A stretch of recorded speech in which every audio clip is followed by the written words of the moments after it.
ago. Some of you needed to miss, but how many of you were there at Shift? Look at that. Sweet. Okay. So, what is that music in here? Yeah, this is Josh. It's Josh. It's Josh. My bad. That's why we can never get anything done during the week, because Josh has got his music up so loud all through, and he actually wears earplugs. If you go by his office, because he doesn't really, he kind of comes across real relational, but at the office he don't want anyone bothering him. And so he has these yellow big earplugs. You can't miss him. So when you look through his little window, to say hey or something, he's basically just screaming, "Don't bother me, don't talk to me. I'm all about the project, not the people." No, I'm just teasing. Multitask or relational on the weekend. So anyway, I just kind of wanted to reiterate a little bit about Love Where You Live. As you guys know, we're really trying to encourage all of our people in our small groups to be about the work of art of neighboring. And so you guys may be making headway yourselves. You may we'll all have schedules and demands and all that, but don't let whatever's currently going on in your home keep you from encouraging the people around, because this is all about, we're in this thing together, we're all on a journey, we're trying to help each other to actually be reaching out, having conversations. You want to keep in front of your people the goal that they know the names of their neighbors. Unless you live on like 20 acres like Vicky does, or like, how many acres y'all have, Vicky? 5. Well, 5, give or take 10 or 15. So, you know your neighbors around you. You're moving from strangers to acquaintances to relationships. And so, really, you want to invite people over, find fun ways. You can even find fun, short ways to have people over. Like, if you're concerned that they might be reluctant to come over, like spend the whole evening, you say, hey, we've got an hour and a half carved out that we're going to kind of, just find something that gets people together. For Kathy and I, when we have a couple over, we'll always at least get one other couple. Just, it makes conversation easier, and have small dinner parties, cookouts. Some of you guys have done the block events. That's really cool to do too. But find ways to get people over, because where we're heading is in the month of April. We want to invite neighbors into our home for a 4-week study about neighboring. And so ideally, when you make that invite, it's not the first time that you've asked them over. And even more than that, it's not the first time that they've been over. So hopefully, not only have they had invites, but they've actually been in your home, or the two of you have been in their home, or in a mutual neighbor's home. So that is just so important to the success of this thing. So encourage your people just with practicing the art of neighboring. How many of you, anybody had a story just recently in the last couple of weeks of doing something with their neighbors, some kind of contact? Maybe they weren't over, but some kind of contact. Preferably just one at a time. Okay, going once, going twice. Okay, all right. I'll just share something. Okay, you got 30 seconds. Timing it up. Okay. Well, we have been wanting to do like a block party, but we're pretty intimidated about doing something like that. We've done Mara's a big partier from way back. Yeah, but I have to keep her under control. But yeah, so we have done a lot as far as individual, like getting to know people, but not anything like group type stuff. And so we've been really praying about this, and just kind of I felt really intimidated about this whole deal, about lots of people together, and we've even asked other people to pray for us. But so I thought, I just need to go talk to this one couple, and I went yesterday. I was like, I just got to go. I just got to talk. I knocked on the door, and Naomi, she said, yeah, I'd like to do it. Here, let me get this other couple involved. They have neighborhood parties all the time. I was like, yeah, and that's awesome. We'll invite her, and let me talk to these other people, and he's now the neighborhood association president or whatever, and she said, I'll get back with you. I said, I will get back to you. And so anyway, it was just like the Lord just really opened that door, so That is amazing. That is really, really good. Way to go, Nick. You know, like it is encouraging, isn't it? When you get people starting to talk about some stories like that, it's very encouraging to see how God works in that. And so, you know, find some ideas, throw some ideas around. Kathy and I today are, well, she will. I guess the story remains whether I'm going to go with her. But so she made all these Valentine cookies, which I did not get any at all. But she's got plates of these cookies for all the about 8 neighbors or so that we're trying to connect with, and so we're delivering Valentine cookies, and which seems like kind of a better woman kind of thing. Well, that sounds sexist, didn't it? I didn't mean it like that, but anyway, they're just going to drop some cookies off, and just kind of another touch. So anyway, find some things to do. All right, so art of neighboring, you got to work to art of neighboring. So then April, we're inviting people over. Josh is going to go through a lot of details with you today. A lot of real helpful information about that. At Shift, I showed you a video, and we've had kind of some flat responses to the video. And it turns out that some of it is it's mainly the intro part with Ron Oliveira. Yeah, some of you know what I'm talking about. Okay, so Ron, bless his heart, he's just it just didn't seem like it fit well us. And then the video came back to him at the end, so we've cut those off. Thank you, Isaiah. And so he's kind of edited those 2 out. So basically, the video just starts with great fun shots around Austin, some fun music, and then kind of moves into the the interview with Acevedo, and then exits out. Fine. So anyway, I think each week the video will be a helpful thing to do. And then the questions are real good about kind of feeding off from that. So I'm jazzed about what that's going to do. But anyway, Josh is going to kind of give you much more detail, the invite, kind of some target dates. So one of the things we're going to ask you guys to do is to pray about, like, are you going to do it personally? Are you guys going to try to host? And then you can pass on to your people, asking them to pray.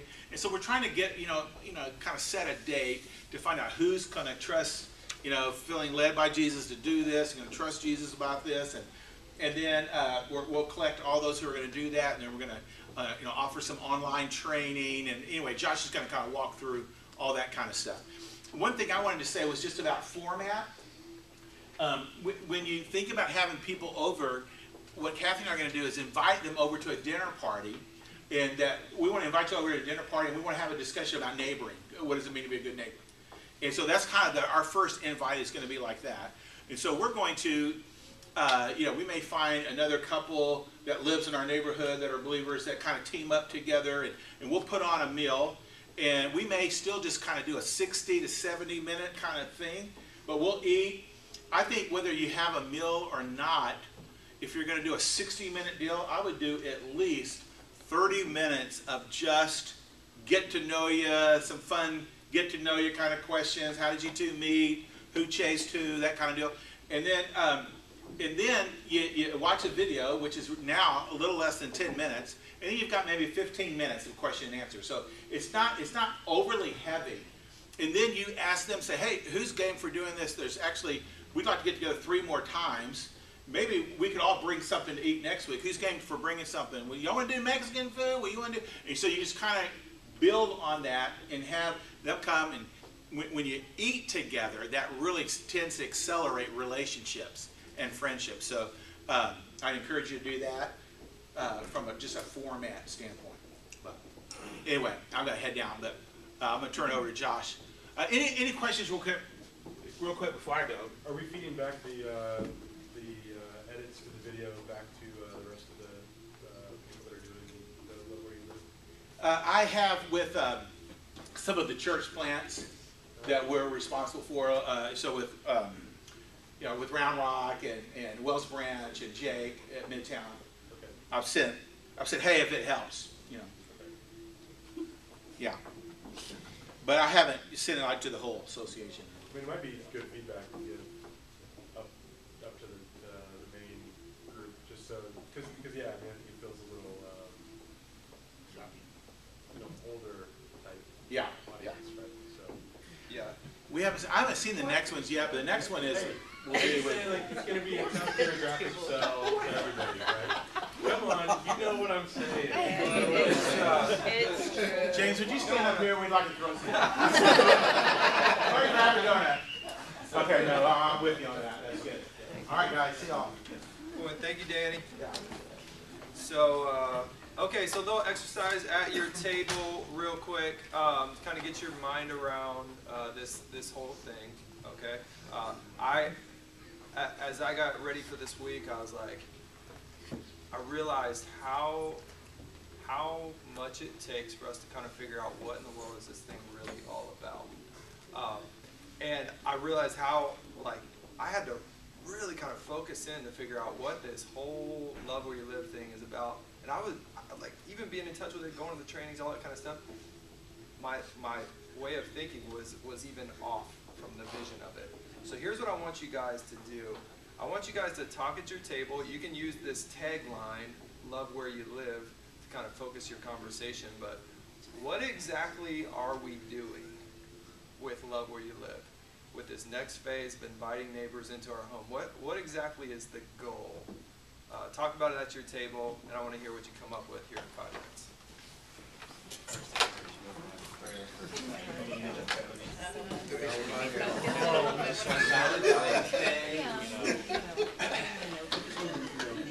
Everybody's listening to this. In my mind, it's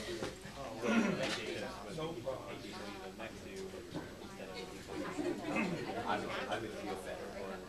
You mean on your side? Ultimate. Reaching every Yeah. You go in your garage. Well, I like wave at them when I go. You like drive into the garage. Right. I guess I try to avoid the garage. Yeah, I think that you were by the garage. I think of it also like, I think if we actually love where we live, like, we want to stay there a while instead of wanting to, like, I feel like the Duke Yeah. like the time the group kind of have like-minded people that are coming, to explore a little further. Wherever love where you live and if you neighbor, you essentially have unlike-minded.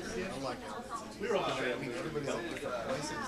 or But you come but together for like, yeah.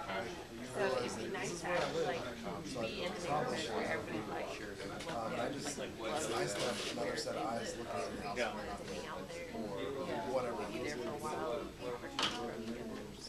Yeah, that would definitely be everything. You guys, I want to hear what you guys We end up getting an order to our kids. share with each other. Agreed. It's like, they say, people might be He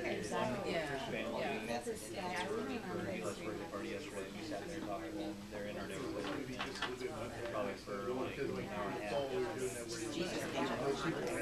No, I think most people that opening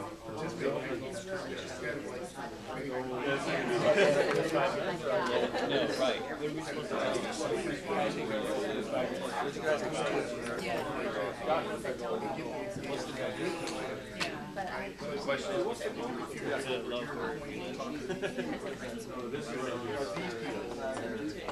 Talking about it. I like that. Because I was like, don't laugh sooner. Attach and love, like, your neighbors and I want to see on. Like, what do they say?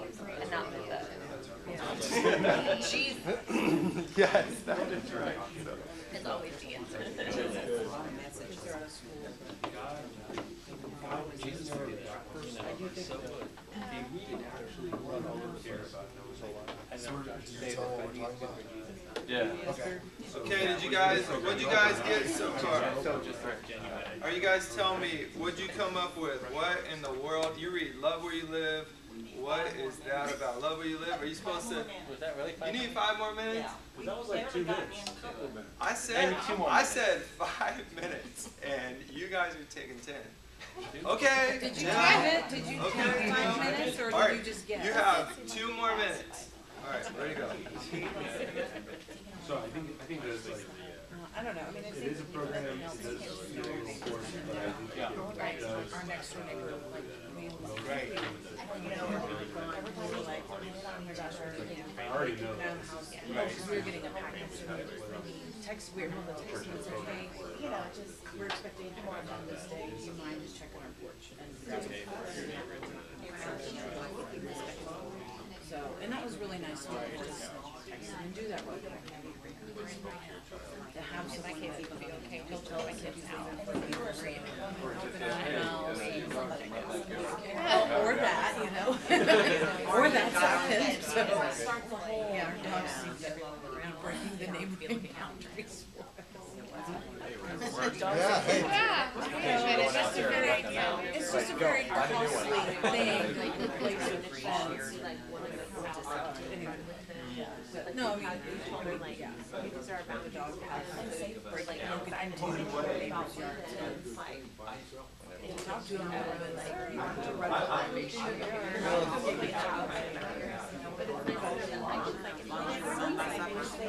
trying to encourage them, like, yeah, make sure I was run. I think it's quite good, but just like, yeah.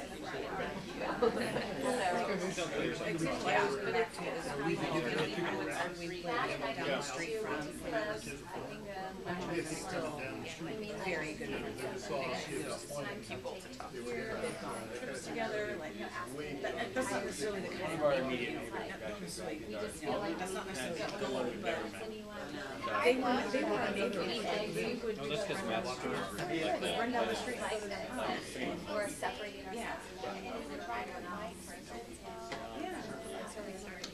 Okay, we're gonna talk more as we go. I know that wasn't quite 5 minutes, Jill. I'm so sorry. Tell me what you came up with. Love where you live.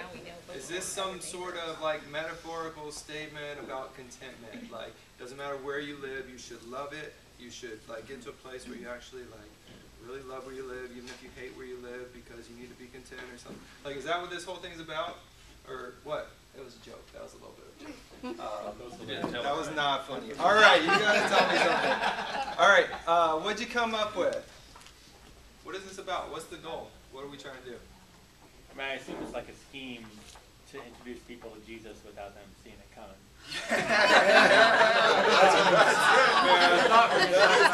And actually, when you do your invite, you should probably say that. Like, hey, we're doing this like sort of scheme.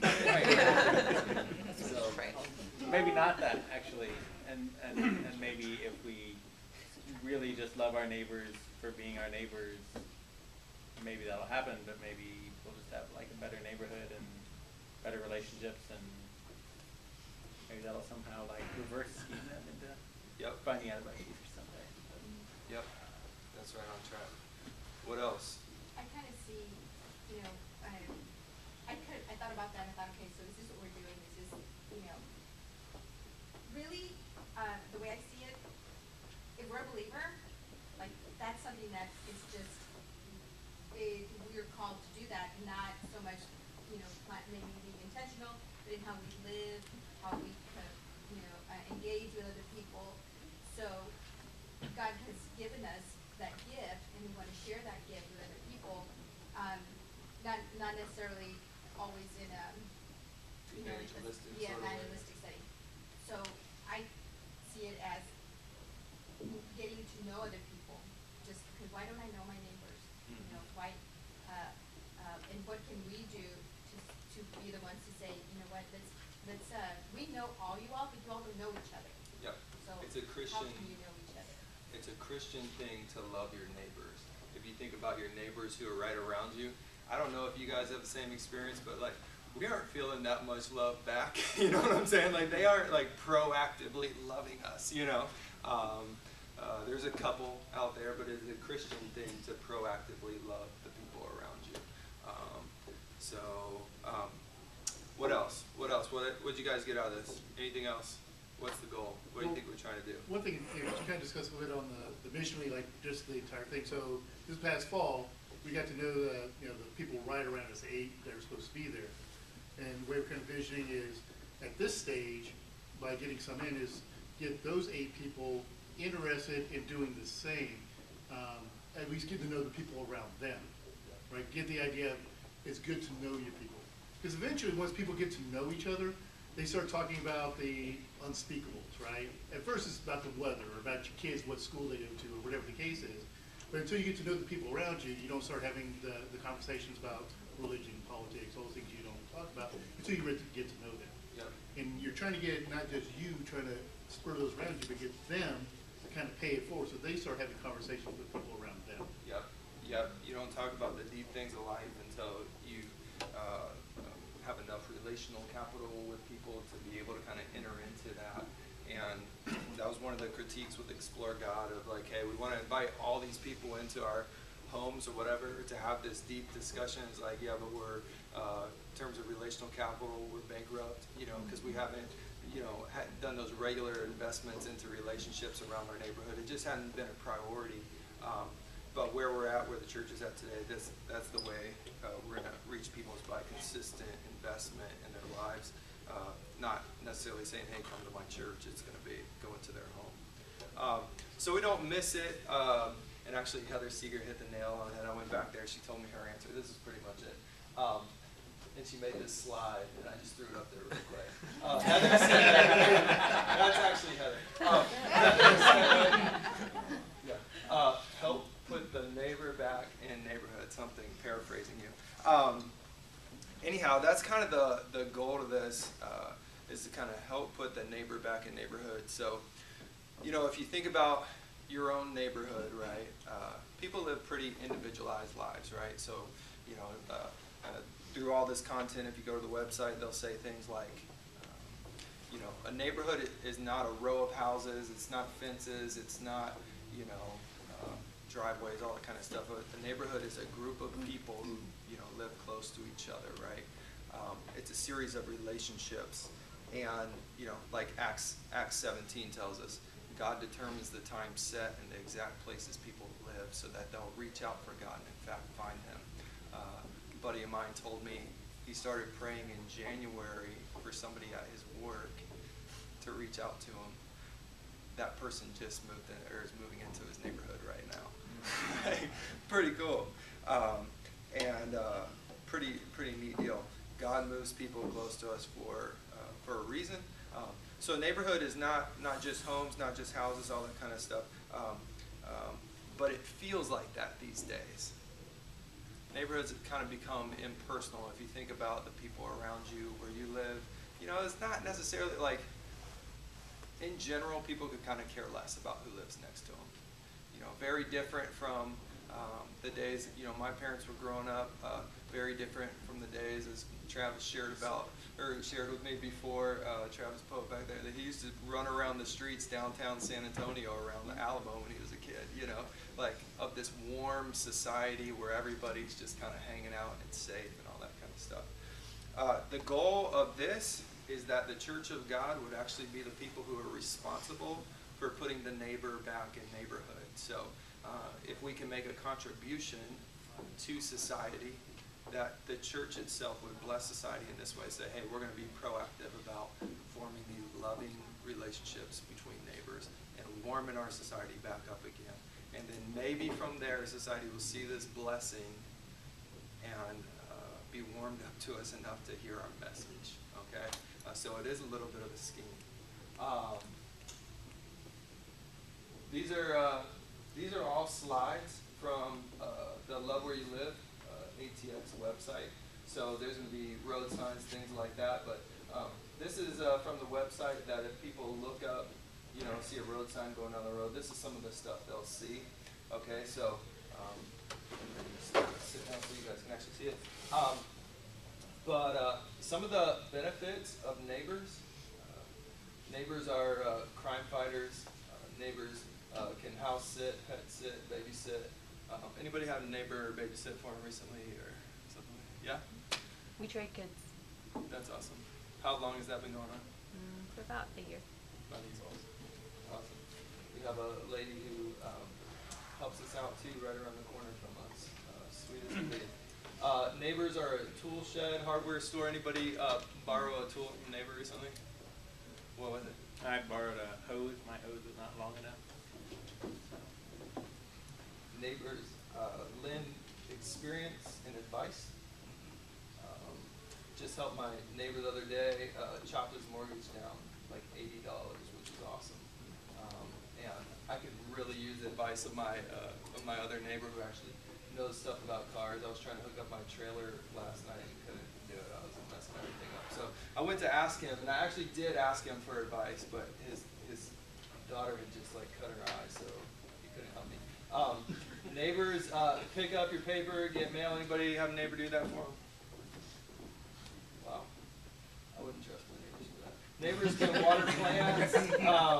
Neighbors can turn your lights on and off. So we have this one neighbor, and she's come by our house 2 or 3 times. Is it 3 times? Okay, she's come by 3 times and told us our van light is on. Okay, because our kids just do this. Okay, so she's come by 3 times. Then we had this 4th neighbor who stopped by super late at night. It was like way late at night, and we were already asleep, and they knocked on our door. Your van light's on. Like, I don't care, man. Like, just show up at 7 and give me a gun or something. I actually yelled at him from out the window. You know, yeah. Hey, who is this? What are you looking for? Give me a loaf of bread. Yeah.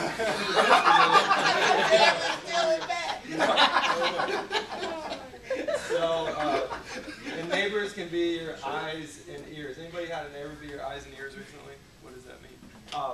Somebody kind of looking out for you. Anybody? We have Yeah. neighbor told us about dogs that she was concerned about hurting kids. We're the other way around. We don't let them tell the neighbors about the neighborhood kids. About the neighborhood kids? Hey, I know you're saying with like way far away, like, you know, half a mile away from your house. I don't know if you like that or not, but that's good though. Yeah. That's good. Out in the country, we have to have that because of all the, the burglaries and stuff. So, like kind of the word of mouth, they'll say, well, there's been 2 or 3 burglaries in the area, so be sure you keep your gate closed, or because we live out in the country. So. Okay, that's really good. Okay, that's awesome. Well, okay, here's a couple more things from the website, and this kind of encapsulates what the message is as well. It's a movement to get to know your neighbors.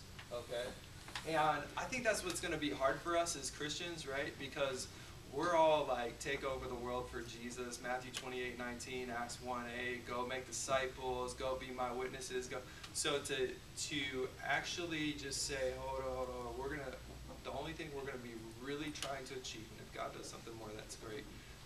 But the only thing we're gonna really try to do is help our neighbors like get to know each other. Like that's a big part of what we're gonna do, and to stop short of like, yeah, dude, but I just want to tell you the gospel, and oh my God, and like be over the top about it.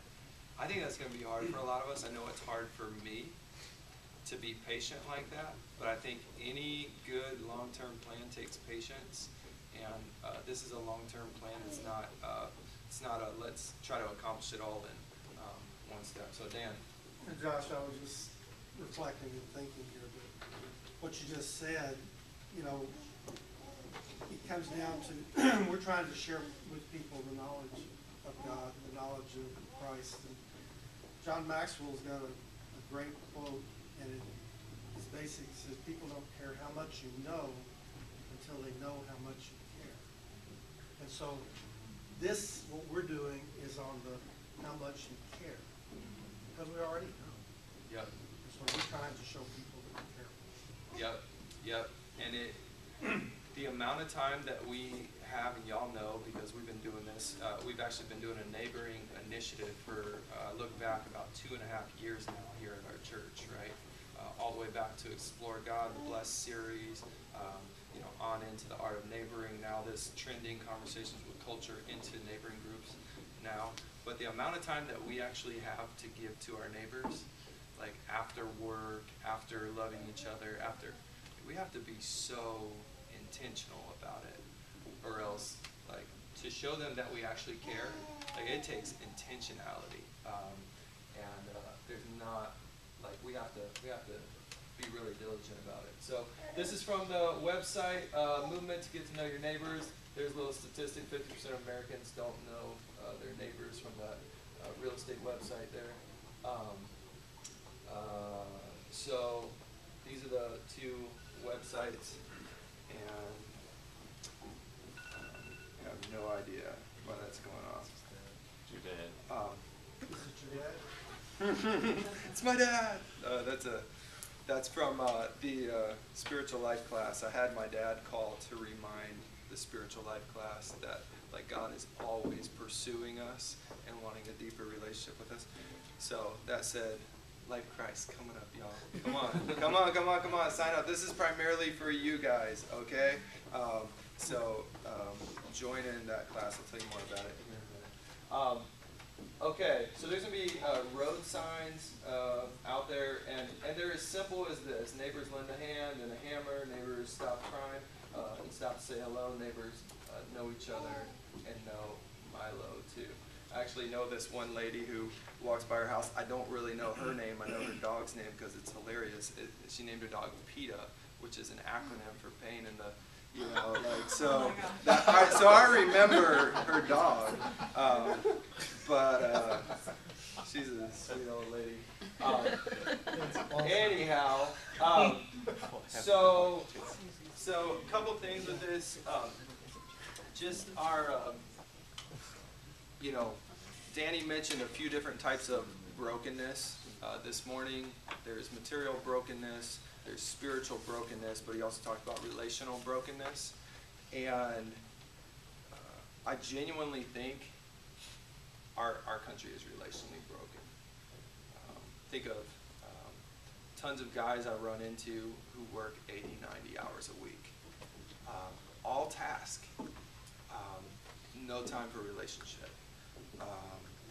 Our neighbors struggle with that. We're afraid of interacting with each other for various reasons. And I genuinely think that our country is relationally broken. Before even moving to Austin, Chinny and I were interested in a mission in South America. A big part of the draw for that for me is I'm actually more relational than task. I really wanted to be in this warm, familial feeling type country. I like that a lot better. But I think a big part of my passion is to help create rich relationships. And I think this place has a greater need for that than that place.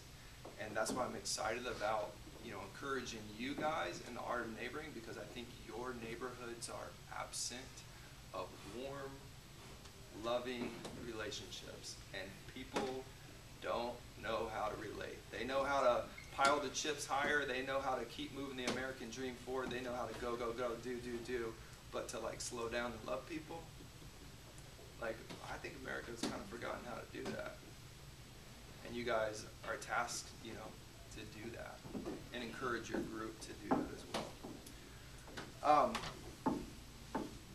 So there's going to be signs. People are going to be going up and down the highway and see that. There's like some music on the website. If you go to Christ Together Greater Austin, that's where you'll get your resources. You can get videos, you can get discussion guides. I think they have some music up there as well. They did a whole songwriter retreat where all these different worship leaders in town went away and they wrote songs dealing with LWYL. Anyhow, one big thing, another big piece of this initiative is that Austin would become a great neighbor city. Okay, so as you're interacting with your neighbors, you know, I'm going to share with you kind of an invite here in a minute, but that's one of the talking points that you can have is like there's this goal for Austin to become a great neighbor city. We don't think we are a great neighbor city yet, but we want to become a great neighbor city where neighbors actually interact with each other. So that's helpful to me. Just as I was preparing today, talking with Danny, that was something that stuck with me. We want to help make Austin a great neighbor city. Okay. There you go. The main mission of the campaign is to educate the greater Austin community of the benefits of what a good neighbor is and to make people want to get to know theirs better. So, you know, exactly how that all works out as we charge towards this goal, God knows. But we'll just keep, you know, pressing towards that. Any questions real quick before I move on to a little bit more specifics about neighboring groups? Is there, on the there's like a link to like a Good Friday service. Like, it still sort of feels a little like bait and switchy, like Christian I don't know, but maybe because it is, or I don't know. I mean, I don't know, but I feel like can we give that feedback up to the people that run it, or? Yeah, that would be great if you'd send that email. No. I mean, I agree. Like, I totally agree with you there that that we do need to be really careful of that. And even in my like third or fourth watching of the video, you know, there's a part of me that likes that we cut Ron off the front of it. You also lose some things with that too. But he does say something in there that feels a little bit like too Christian for the invite that we're having. So I think that's healthy feedback, and y'all have to be sensitive to that. I don't think it's a barrier that, you know, it might create a little awkwardness, but I think it could be easily overcome. But I think it's good to give that kind of feedback. I'll send an email about that. So. Okay. Yeah, I mean, I just don't even know who we talk to. It's Christ Together. It's like 10 pastors from the area who organize it. So, but again, we could also help edit some of these videos too, you know, to where we feel more comfortable. And we did that this past week. So that's good feedback. Don't be afraid to give that kind of feedback if you guys have it. So, okay. Okay, so specifically neighbor groups, and I'm going to get y'all out of here a little bit early today, hopefully. Neighbor groups, what are they?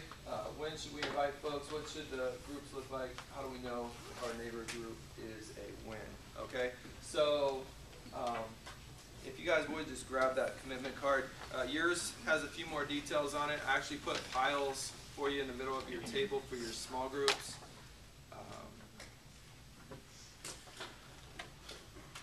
Love where you live.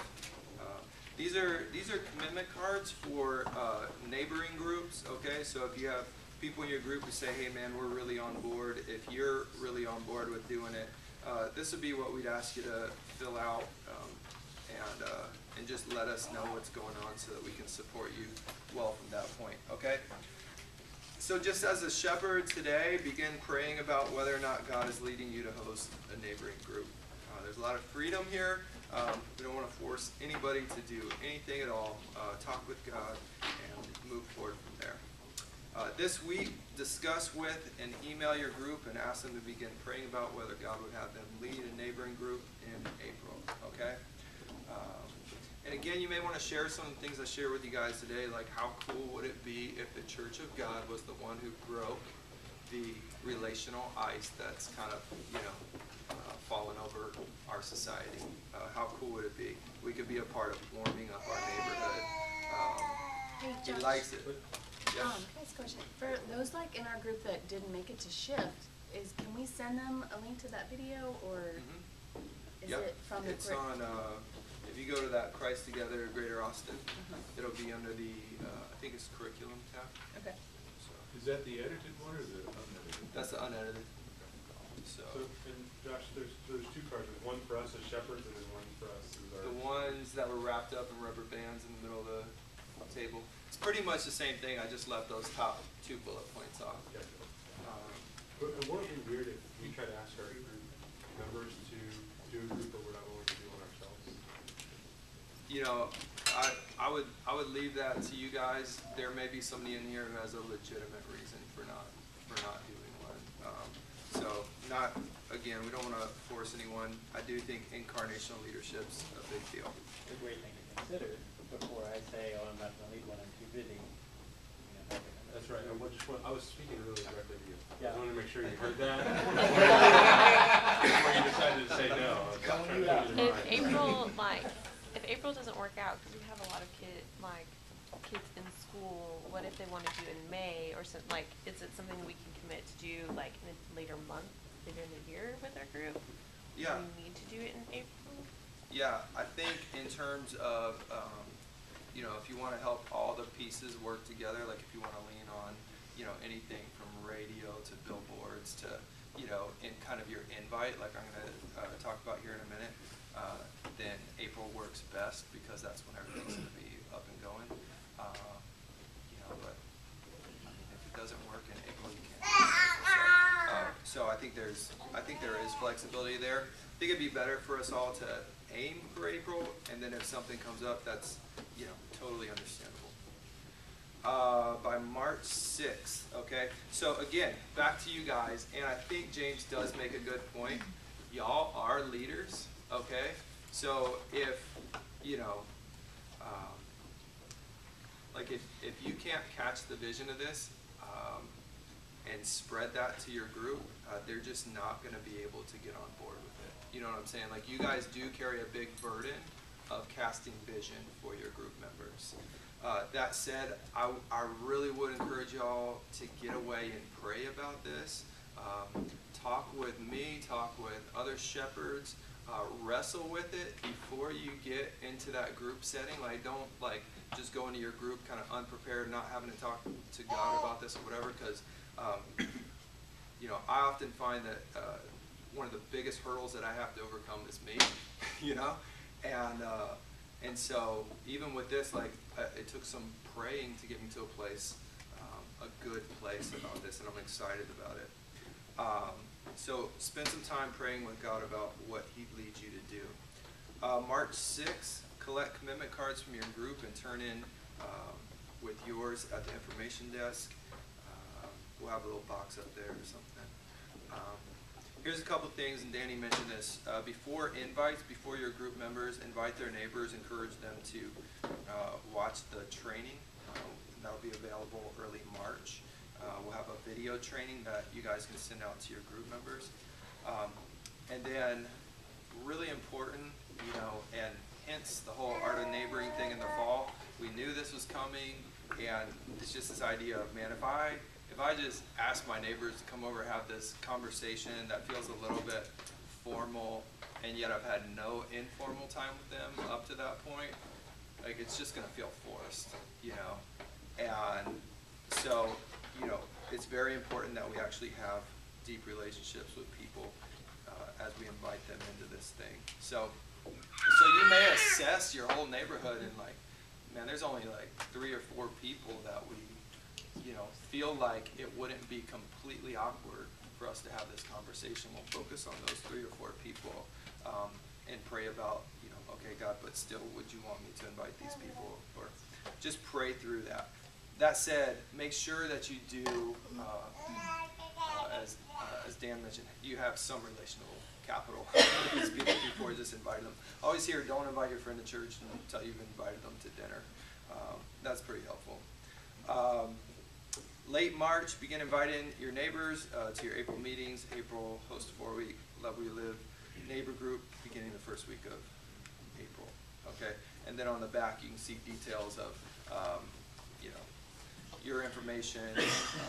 During the month of April, I committed to join LWYL citywide movement by hosting a neighboring group at my house, joining with another believer in my neighborhood, and helping them host a group at their house.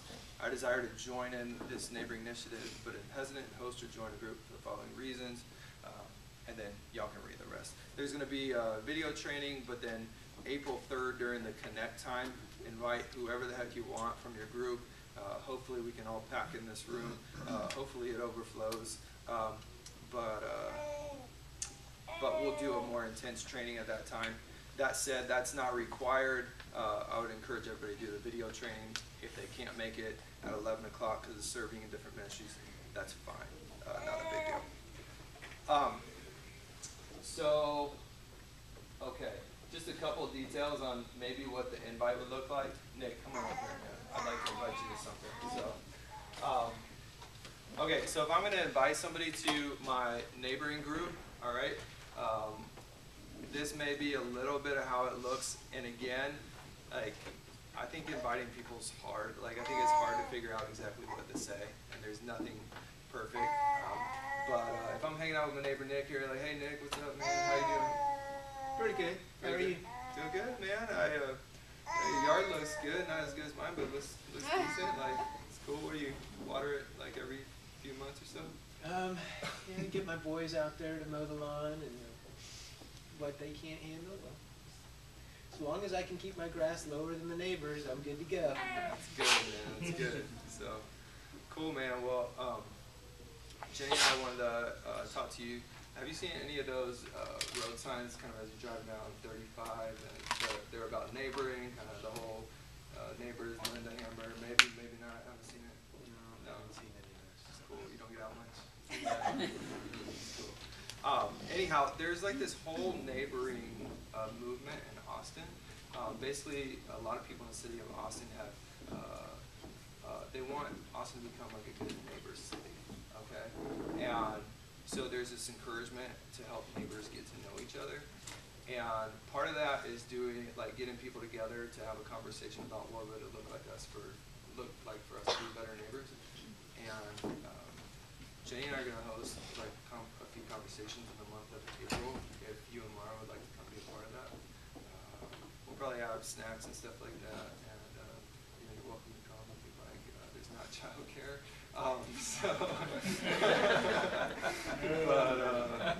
But we'd love to have you guys over. Would you be interested in talking about that? Yeah, let me talk to Maura and see what kind of snacks you have. We'll probably, what do we have? That was sexist, sorry. So, what do you like? anyhow, so whatever you want, man. So, anyhow, think about it and I'll talk to you later. Sounds good. All right, cut your grass. All right. So, I mean, it could be as informal as that to however you want to craft it. You know the relationships you have. I think that part right there is probably the most awkward part of the whole thing is inviting people, right? After that, it's probably like if they say, sure, we'll come, you know where you're at, okay? Anything else as you guys think about that invite where you're like, yeah, I might do this, might do that, might not want to do this, might not want to do that? Some questions they might ask, who's behind this whole neighboring thing? Okay, if you have, people, I think it's okay to get to a place, like if they're really pressing on it, you could say something like that. There's 300 churches who have basically got to a place where they say, hey, one of Jesus' greatest commands to us was to love our neighbors as ourselves. We're not trying to convert people through this thing. That is not the goal of it, but we feel like the church hasn't done a good job of loving its neighbors, and we're saying, hey, we're going to be a part of helping people love each other. And again, we are not going to force our faith on you to do this, but we do want to have a conversation about this. And I think you have to be honest at that level if people are pressing on it, and you gotta stick to your word too. So if you're having them over, if you say you're not going to force your faith on them, make sure you follow through on that. My neighbors are Mormon, Catholic, Muslim, Jehovah's Witness, Catholic, and the girl across the street is really interested in Buddhism right now. So the idea of not forcing your faith on them is hard. But entering into conversation about neighboring is a good starting place. Okay. Neighboring groups begin in April. Consist of you and your closest neighbors discussing how to make your neighborhood a place where you'd all love to live. Revolve around a meal, a video, and some questions. Should be a lot of fun too. Here's the video if you guys want to see it. I'll show that at the end. So, but after you show the video, you can have discussion questions. There's discussion questions in the middle of the table there. You're welcome to kind of craft this how it works for your neighbor, okay? For your neighbors. And then finally, this is just kind of the last thing. And again, like I said, I'll show the video at the end for anybody who hasn't seen it, wants to see it. In the book of Jeremiah, this is after the Jews had been exiled from Jerusalem to Babylon. This is what God told Jeremiah to say to the people who are living in exile. So they're in a country far different than their own country, right? A lot of people have written books on the idea of being exiles or living in Babylon. Some of y'all are studying the thriving in Babylon right now. This is the idea. This is what God told Jeremiah. He says, "Thus says the Lord of hosts, the God of Israel, to all the exiles whom I have sent out into exile from Jerusalem to Babylon. build houses and live in them, plant gardens and eat their produce. Take wives and have sons and daughters. Take wives for your sons and give your daughters in marriage, that they may bear sons and daughters, multiply there, and do not decrease, but seek the welfare of the city, where I have sent you in exile. Pray to the Lord on its behalf, for in its welfare you will find your welfare. A long time ago, same command, seek the welfare of the city, build those warm, loving relationships, so that our city can actually be a place that's a great neighbor city. Do it to the glory of God, and may God just like give us great opportunity to create places that we love to live, but then also reach our neighbors with the gospel in time. So I'm open to any questions that you all have. For any of you who still want to see the video, I'll play that here in just a minute, but any questions right off. Is there a video for each of the 4 weeks? Mm-hmm. Yep. Are there other churches in Pflugerville that are doing this? Yeah, I think so. I don't have an actual list of churches, but I would definitely think so. I would definitely think Community? Pflugerville community, maybe. I can find out if you really want to know. Same group as did Explore God? What's that? Same group that did Explore God? A lot of the same churches. So I think there's always some number between 270 churches, 300 churches that are involved in this. So I'm sure there's another couple churches in Pflugerville. That said, if you talk to people from other churches, say, hey, is your church doing this? And maybe they get on board with it. So any other questions right now? Hey Josh, if you do find out that list, would you email that to us? Sure. Because I'd really be curious to see. Okay. And for Round Rock churches too, since we're in Round Rock. Sure. Like just the whole 300? Yeah, all of them. Okay. So the videos are through the internet? Videos are through the internet. Do you need a different way to play it? I'm not that techy to answer that question. Yeah, No, I think it might I be can good. capture Are you the saying it DVD. might be good if they're on DVD or something like that? It would certainly be easier, but for those older. Well, I wonder. This We might be able to do that even in house if they don't have it. So I'll talk to Isaiah about that. So, That'd be great. cool. Any other thoughts at all? So is the content that we are to kind of use as a guideline for these meetings, are we to get the information through the video, or is it through the material that you're going to distribute that we can actually read and follow some ideas or discussion, that kind of thing? So the video, like this first video will correspond with those discussion questions that I gave you guys there on your tables. So this, the first week is on presence and compassion. So all that stuff will be in your hands before you leave your neighboring group. So right now it's the first video and the first discussion questions that are available to us. I think there might be all 4 sessions of discussion questions available, but at least the first video. So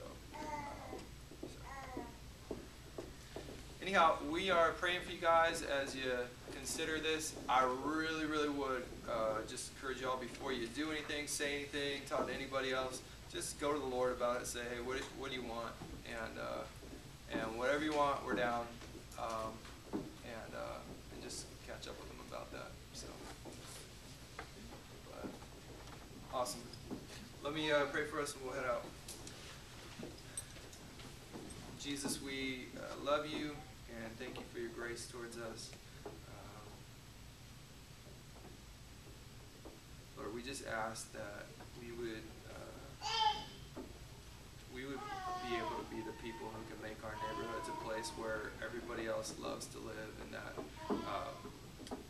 just as our neighbors think about, they may not even be able to put their finger on it, but they would at least know that our home and our families are the place where a lot of the life around them comes from. And that there would just be gatherings of people in our neighborhoods that Wouldn't have happened otherwise if we weren't leading groups of people and encouraging our small groups to be a part of this. That Lord, we'd get to be a part of spurring people on towards, like Hebrews 10 says, love and good works. Lord, help us to spur people on, spur our group members on towards love and good works. In Jesus' name, amen. All right, thank you guys for all that you do. And how many of you are going to stick around and watch the video again? Anybody want to see it again? How long? It's like 8 or 9 minutes. Okay. You saw it at Shift. If you're there, if you hit play, and we kind of keep talking while the video's playing too. So pretty good.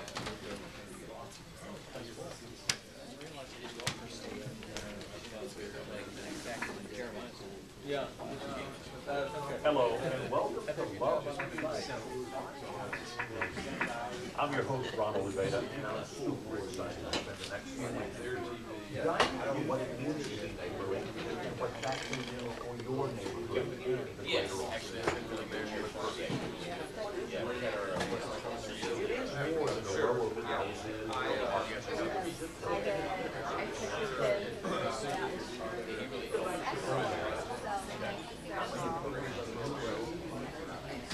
When was the last time you helped a neighbor?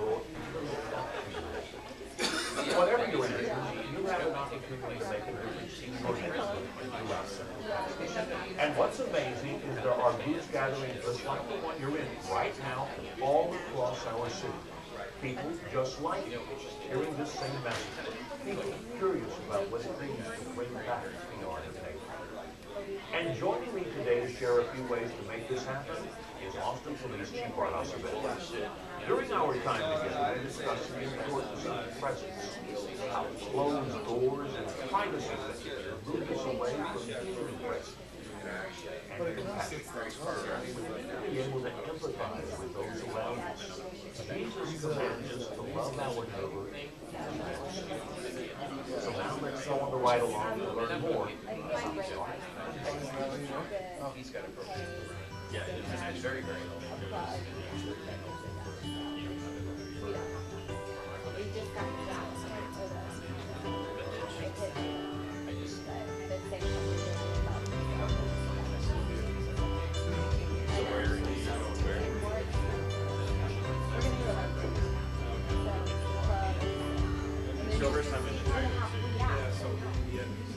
It can be kind of overwhelming, intimidating, to actually take that first step and walk up to a neighbor, knock on the door, and people are fearful of rejection.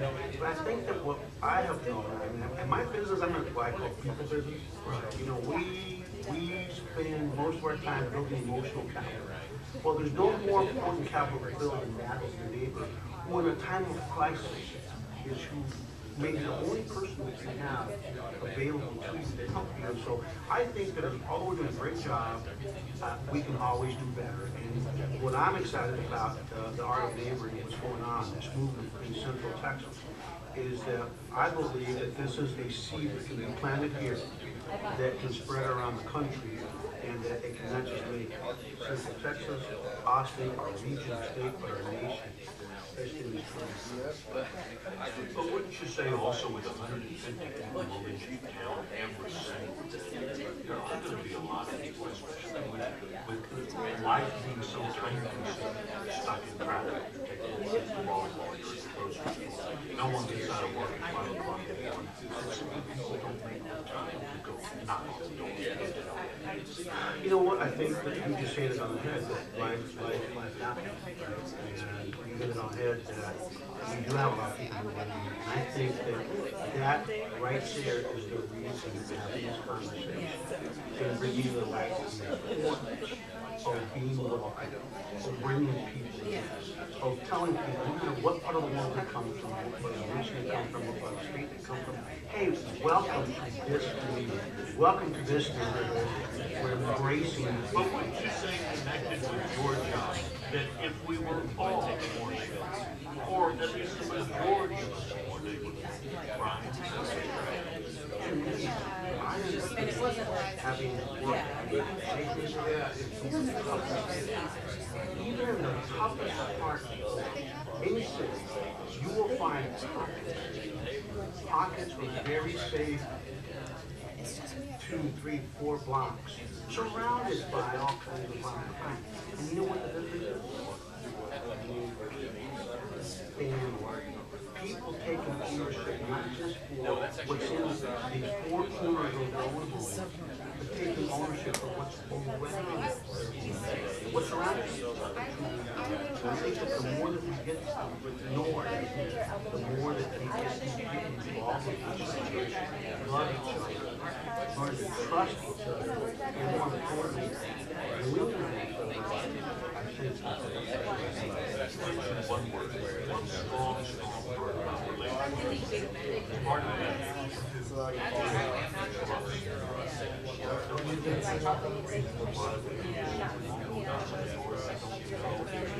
Sitting on the board.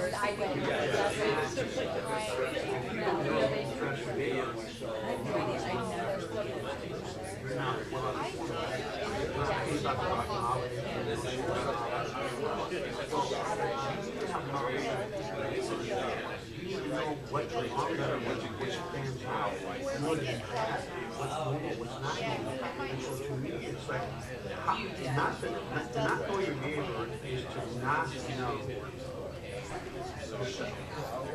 Because that neighbor is there. I want to know my neighbor for several reasons.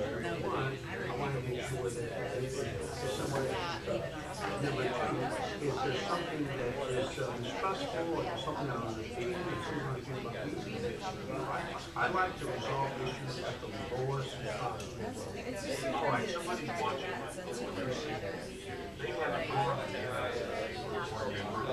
This is my brother, this is my wife, this is my person that's taking the person.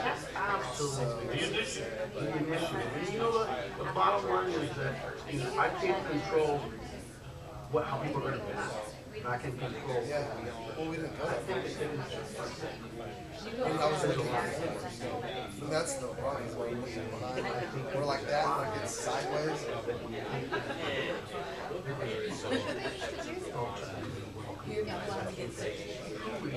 An innate part of our nature. We are social life.